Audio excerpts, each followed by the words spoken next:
how you watch a movie is very much based on the sound and the sound work. Sound is such a subliminal part of storytelling. It's often the hidden kind of work that goes into a film. You can draw from different types of sounds and different tones and create some kind of audio landscape. And in the case of Harold and Kumar, the landscape was duty.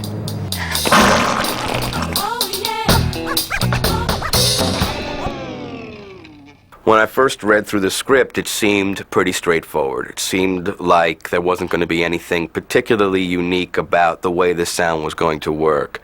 And then I got to the diarrhea scene. And immediately I was like, I don't know how I'm going to do it. I mean, I don't even know if I'm the right person for the job because I don't know where to go.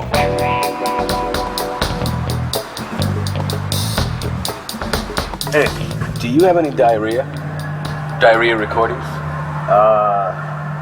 Is that a band? No, I mean recordings of like people having diarrhea, farting. I started looking in certain libraries, pre-recorded fart sounds, some of them very old, some of them dating back to 30, 40 years. They weren't enough. That wasn't enough. They didn't have the richness and the variety.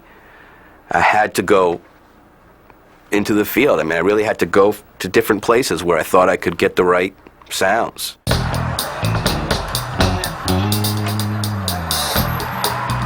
Hi.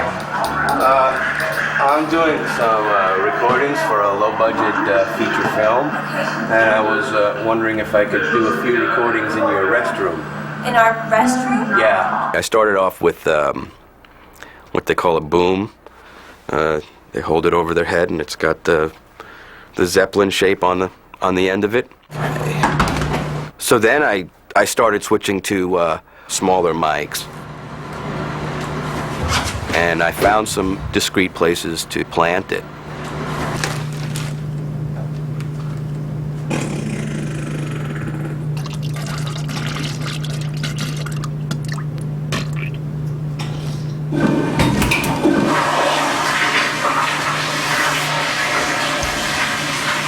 I got a much better recording of the toilet flushing than their diarrhea.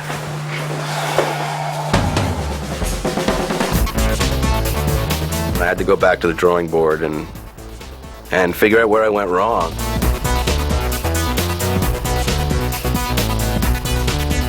This was a boom pole with a kind of a hook shape to it, and I could much more easily get that underneath the toilet stall, have much more freedom of movement.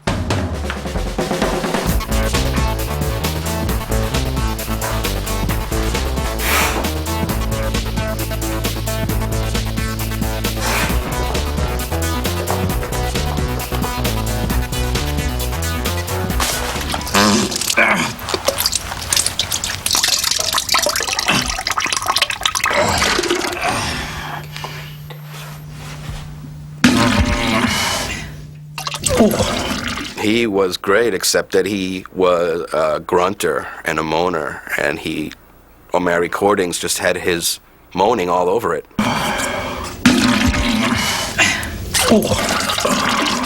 What happened was that I was in a fast food place with Danny, and they had a TV set, and Convoy was on.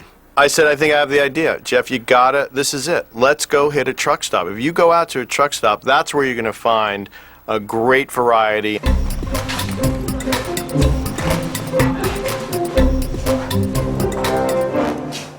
Truckers are really good because they're sitting all day. They're all compacted from driving 10 hours on the road, you know, and it can take a little while for them to get going, but when they do, gold.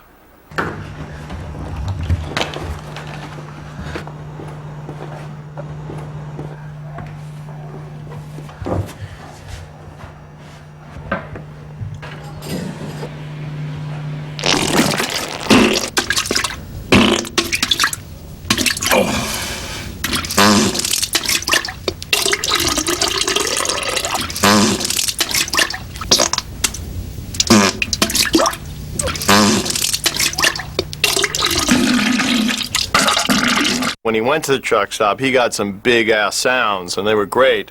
But we need a little feminine touch. I agree that women's farts are different.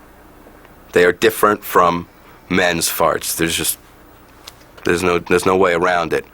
So a lot of the recordings I did were not usable.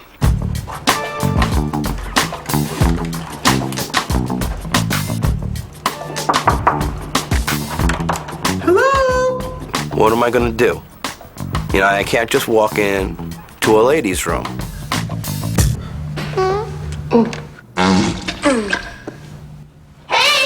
I do think there's some ethical issues about recording people defecating without their knowledge. I figured if they didn't know that I was doing it, then it wouldn't bother them.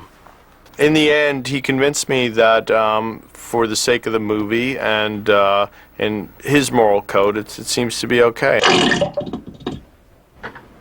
So when I'm finished collecting all the sounds that I need, then I go back to my editing room. I digitally import all of the sound effects into the computer, and now I can manipulate them, now I can layer them, now I can really hear them. Imagine an artist's palette with, instead of different kinds of paint, it would be different farts on it.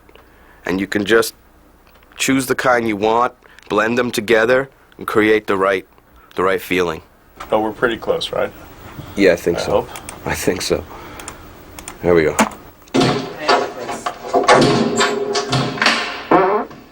Today I played the scene for Danny for the first time. I prepared for like 3 or 4 hours trying to make sure that I could actually sit down and play it for him in one sitting. It's like 10 seconds early. I don't understand. We talked about this the other time. I don't want any sounds there. When I've had diarrhea, I usually sit down and go. It's a fucking disaster already. I know, I'm sorry, I knew it would be. And that was actually my mistake, because Danny pointed out to me that it's not diarrhea, it's a case of taco shits. Right there. Right there is exactly when the first fart should. Hey, Clarissa. Oh, yeah? Yeah. So my interpretation was completely wrong. Do you have anything just like a little more drippy for that first one? Wetter? A little wetter, yeah. I got bubbles, I don't want bubbles for this. I want wet. One of the things that I have to do as a sound designer is not go by exactly what the director is saying, but by what I think he means, because translating sound into words is not necessarily something that you can do. Are any of these your own? Is this stuff that you do by yourself, or is these are... That's me.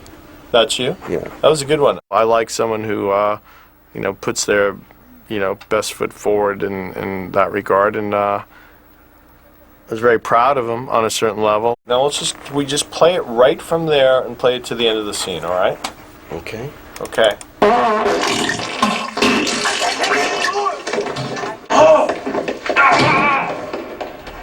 Chris, are you still there? That's great. I kind of felt like I was taking part in history. I think that this is an important scene, and I think that it will be remembered. And I know that it was very important for Danny. It was very important for me. I think we're done. That was awesome. All right. I'm just going to clean it up and finesse it a little bit. Clean it up, that's and good. it's great work. Thank God. He pushed himself, and I pushed him, and in our working together, it's some of his finest work. It's interesting because when you go on like locations to record certain sounds, you have to deal with certain phobias that you may have had for years. And in this case, we're talking about diarrhea, and I think people naturally have a phobia about other people's shit. And I certainly had to overcome that. But now, when I walk into a restroom and I smell diarrhea, it doesn't bother me at all, because I associate it with something good.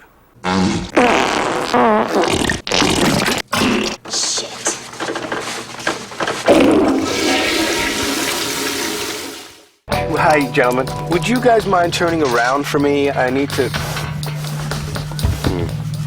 I need that.